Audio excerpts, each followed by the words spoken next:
Let me be direct with you from the outset. The closure of the Strait of Hormuz that began on May 3rd, 2026 is not a temporary disruption.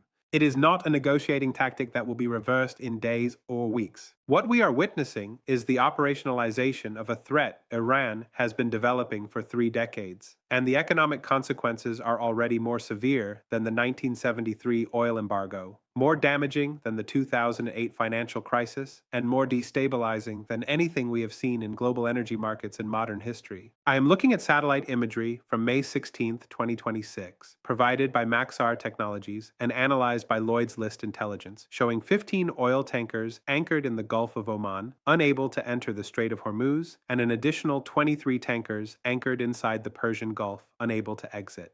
These vessels collectively carry approximately 32 million barrels of crude oil valued at roughly $2. $8 billion at current prices, and that oil is going nowhere. In the next 23 minutes, I'm going to walk you through exactly how Iran achieved the closure of the world's most critical energy choke point, why neither the United States nor any other naval power has been able to reopen it, and why the economic and geopolitical consequences will reshape the global order for years to come.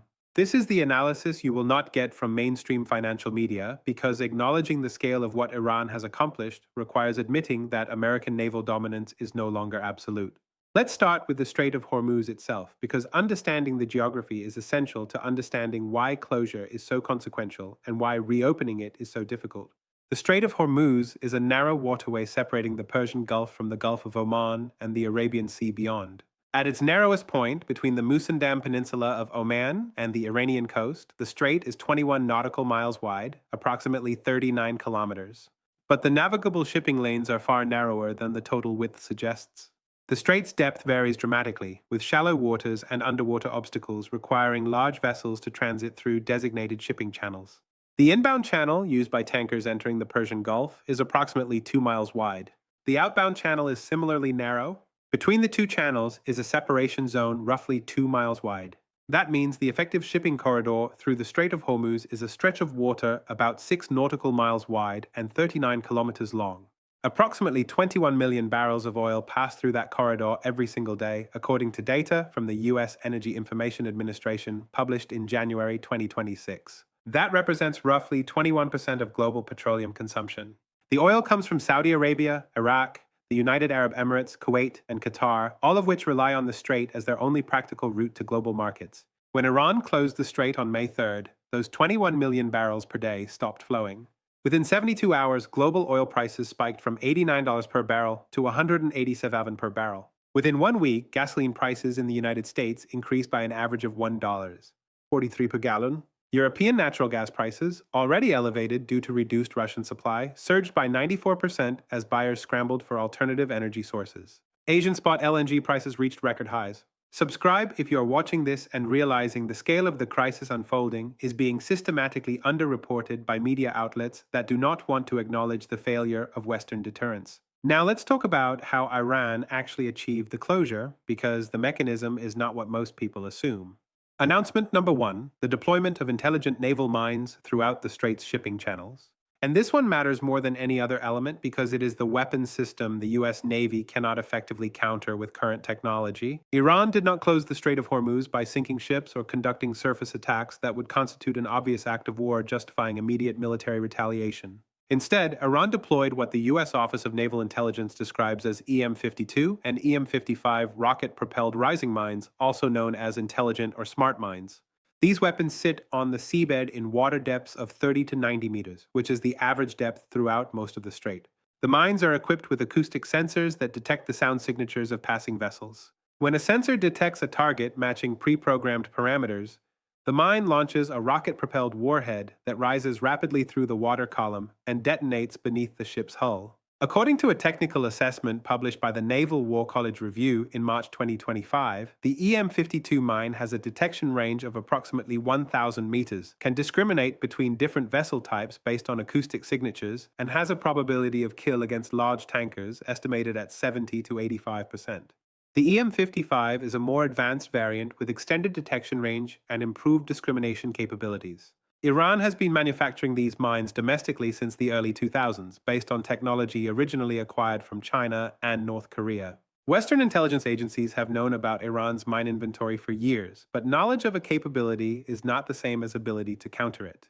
On May 3, 2026, Iranian naval forces, operating under cover of a declared military exercise, deployed an estimated 200 to 300 mines throughout the Strait's shipping channels. The deployment was conducted using small boats, submarines, and commercial vessels operating under false flags.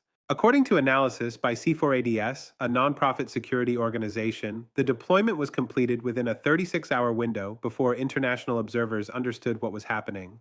The first indication that the strait had been mined came on May 4th when the Marshall Islands flag tanker Pacific Serenity, carrying 2 million barrels of Saudi crude, reported a massive explosion in its engine room while transiting outbound through the strait. The vessel did not sink, but it sustained catastrophic damage and had to be towed to Fujairah in the UAE for emergency repairs. No casualties were reported, but the ship will be out of service for months. Within hours, Iran's Islamic Revolutionary Guard Corps Navy issued a notice to mariners declaring the Strait of Hormuz a hazardous navigation zone due to, and I quote, defensive military exercises involving underwater ordnance. The notice did not explicitly state that mines had been deployed, but the implication was unmistakable. By May 5th, Lloyd's of London, which underwrites maritime insurance for the majority of global shipping, declared the Strait of Hormuz a war risk zone. Insurance premiums for transits through the strait increased from roughly $50,000 per voyage to $15 million per voyage. At those rates, the insurance cost alone exceeds the profit margin on most oil shipments. Tanker operators stopped accepting new contracts requiring Hormuz transits. Received. That is announcement number 1. Announcement number 2, the inability of the United States Navy to clear the mines without unacceptable risk and cost. This is the part the Pentagon has been forced to acknowledge in classified briefings to Congress. Mine countermeasures, or MCM, are among the most difficult and time-consuming naval operations. Detecting mines on the seafloor requires specialized vessels equipped with sonar systems capable of distinguishing between mines, rocks, and debris. Neutralizing detected mines requires either detonating them in place using remotely operated vehicles or recovering them for disposal. Both processes are slow, dangerous, and resource-intensive. The U.S. Navy operates a fleet of 11 Avenger-class mine countermeasures ships and 4 littoral combat ships equipped with mine countermeasure mission packages. According to a 2023 report from the Government Accountability Office, these vessels can clear mines at a rate of approximately 4 to 6 square nautical miles per day under ideal conditions. The Strait of Hormuz shipping channels cover approximately 240 square nautical miles. At maximum efficiency, clearing the strait would require 40 to 60 days of continuous operations. That timeline assumes no interference from Iranian forces, no equipment failures, and no additional mines being deployed during clearing operations. None of those assumptions are realistic. Iran has declared it will treat any attempt to conduct mine clearance operations as an act of war and will respond by attacking the mine-sweeping vessels. Iranian coastal anti-ship missile batteries, fast attack craft, and submarines are positioned to engage any MCM vessels that enter the strait.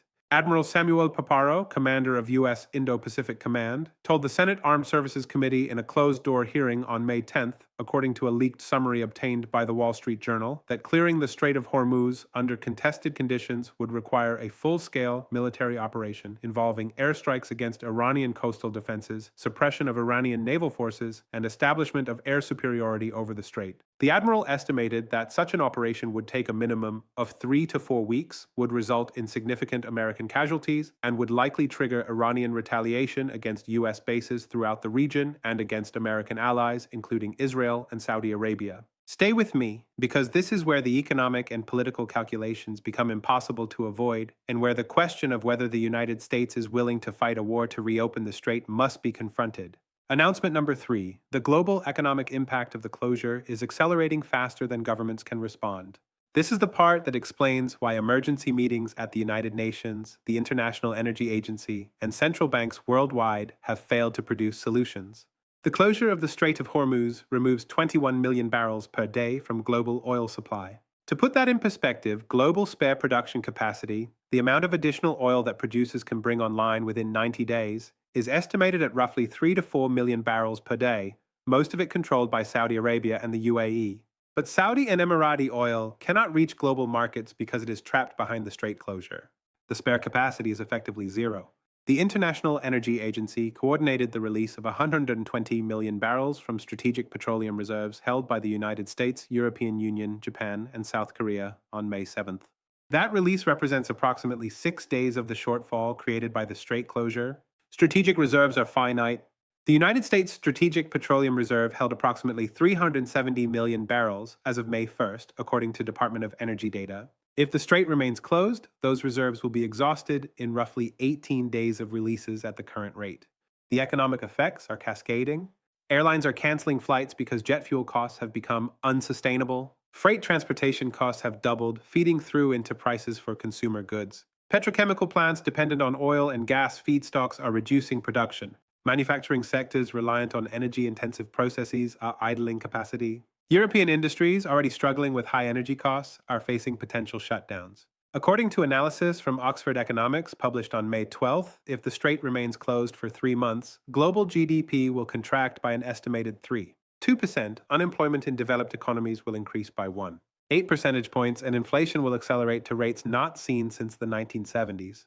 Think carefully about what this represents. Iran, a country with an economy roughly the size of Poland's, has imposed costs on the global economy measured in the trillions of dollars. Iran has done this without firing a shot at American naval vessels. Iran has done this using weapons that cost perhaps $50,000 to $100,000 per unit and cannot be effectively countered by American systems costing hundreds of millions of dollars. If you are an American citizen watching gasoline prices climb toward $7 per gallon, and wondering why the most powerful military in history cannot reopen a 39-kilometer strait, the answer is that military power optimized for conventional warfare is poorly suited to asymmetric challenges. If you are an Iranian strategist, the strait closure is proof that carefully chosen asymmetric capabilities can achieve strategic effects far exceeding their cost.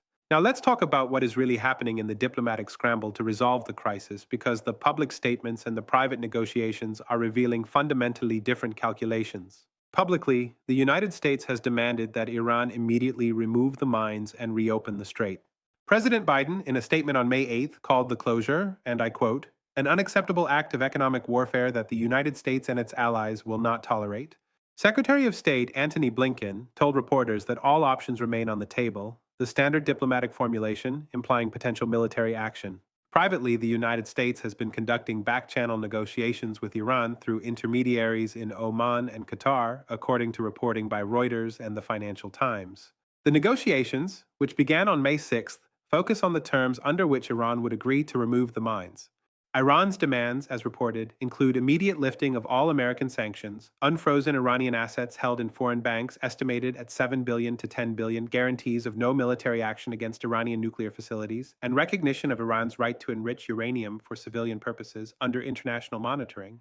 The United States has not agreed to these terms, but the fact that negotiations are occurring reveals the administration's assessment that military action to reopen the strait carries risks and costs exceeding the benefit of avoiding negotiation with Iran. European governments, particularly France and Germany, have been more explicit in urging negotiated resolution. French President Emmanuel Macron stated on May 11th that, and I quote, "The priority must be de-escalation and dialogue, not military confrontation that could spiral into regional war."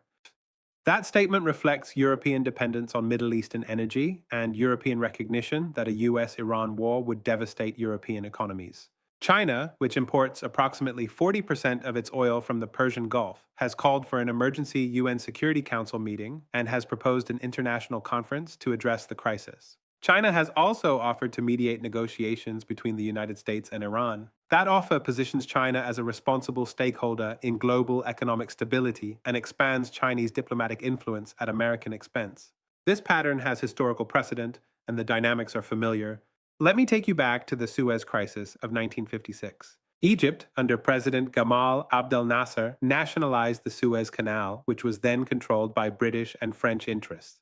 Britain and France, in coordination with Israel, launched a military operation to retake the canal. The operation succeeded militarily. British and French forces occupied the canal zone, but the United States, concerned that the conflict would drive Egypt into Soviet alignment and destabilize the broader Middle East, refused to support the operation. President Eisenhower threatened economic sanctions against Britain if British forces did not withdraw. Britain, facing a currency crisis and dependent on American financial support, had no choice but to comply. British and French forces withdrew. The Suez Canal remained under Egyptian control. British and French global influence never recovered from the humiliation. The parallel to the Strait of Hormuz crisis is not exact, but the dynamics are instructive. In 1956, Britain discovered that military capability was insufficient without economic sustainability and American support. In 2026, the United States is discovering that military capability is insufficient without willingness to accept the casualties, economic disruption, and regional consequences of using that capability. Iran's closure of the strait is the NASA nationalization of Suez. The question is whether the United States will launch a military operation to reverse it or whether economic and political constraints will force negotiation. So, where does this leave us? Let me give you three scenarios, because the resolution of this crisis will depend on choices made in Washington, Tehran, and capitals throughout the world in the coming weeks. Scenario 1, military operation to reopen the strait. The United States concludes that negotiating with Iran under duress sets an unacceptable precedent and that tolerating the closure would permanently undermine American credibility. The U.S. launches a massive air and naval campaign to destroy Iranian coastal defenses, suppress Iranian naval forces, clear the mines, and reopen the strait by force. The operation succeeds militarily, but triggers Iranian retaliation against U.S. forces in Iraq, Syria, and the Gulf states, and against Israel and Saudi Arabia. American casualties reach the hundreds. Oil prices spike further during the conflict. The economic costs exceed $1 trillion. Domestic support for the war collapses within weeks. This scenario is possible, but requires presidential willingness to accept costs that no American president has accepted since Vietnam. Scenario 2, negotiated resolution and sanctions relief. The United States concludes that the costs of military action exceed the costs of negotiation and agrees to phased sanctions relief in exchange for Iran removing the mines and guaranteeing freedom of navigation through the strait. Iran claims victory. The United States frames the agreement as pragmatic crisis management. American credibility in the region is damaged but not destroyed. Oil flows resume within 2 to 3 weeks. Prices stabilize at elevated but sustainable levels. The long-term consequence is that Iran has demonstrated that it can impose unacceptable costs on the global economy and extract concessions through coercion. That lesson will not be forgotten. Scenario 3, prolonged stalemate and economic adaptation. The United States refuses to negotiate, but also declines to launch military operations due to cost and risk. The strait remains closed. Global oil markets adapt by maximizing production from non-Gulf sources including the United States, Canada, Brazil, Norway, and West Africa. Oil prices remain elevated, but stabilize at $150 to $180 per barrel. The global economy enters recession. Strategic petroleum reserves are depleted. Alternative energy investments accelerate. After 3 to 6 months, economic pain forces renewed negotiations, but from a weaker position than Scenario 2 because the damage has already been absorbed. I think Scenario 2 is most likely, despite the political difficulty for the Biden administration. The economic consequences of prolonged closure are unacceptable, and the military costs of forcible reopening exceed any realistic political tolerance. The negotiations will be difficult, the terms will be portrayed as something other than capitulation, but the result will be sanctions relief in exchange for mine removal. Here are the questions I want you to take away. First, if Iran can close the Strait of Hormuz and extract concessions from the United States, what prevents other adversaries from using similar coercive strategies against American interests? Second, if American military power cannot guarantee freedom of navigation through critical choke points, what does that mean for the sustainability of global trade that depends on those choke points? Third, if the resolution of this crisis requires the United States to negotiate from a position of economic desperation, what does that reveal about the limits of American power in a multipolar world? Tell me in the comments what you think Biden does next. Tell me if you think the United States fights a war to reopen the strait or negotiates a settlement. We will keep tracking every development in the strait, in Washington, in Tehran, and in global energy markets. Subscribe now. Share this analysis with everyone trying to understand the most significant energy crisis in modern history. Turn on notifications and we will see you in the next update.